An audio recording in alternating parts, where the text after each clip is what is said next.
সবাই গোটা বীরভূম জেলার মানুষ যে যেখানে আছে, এমএলএ, লিডার, হ্যাঁ, সভাধিপতি, সবাই একসঙ্গে মিলে কাজ করে আর মানুষের পাশে থাকে। আগামী দিনে কর্মসূচি কী কী হবে আপনার?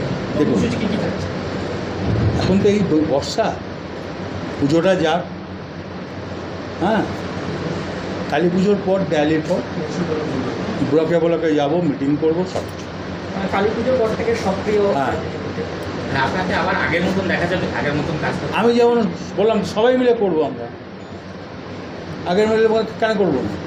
তাই কী জন্য পার্টি অফিসে আসছি, কী জন্য মানুষের সঙ্গে কথা বলছি, সাধারণ মানুষ মিশবে, বুথের মানুষ, আর কেউ যেন অশান্তি না করে, সবাই যেন ভালো থাকে, সবাইকে নিয়ে যেন চলে।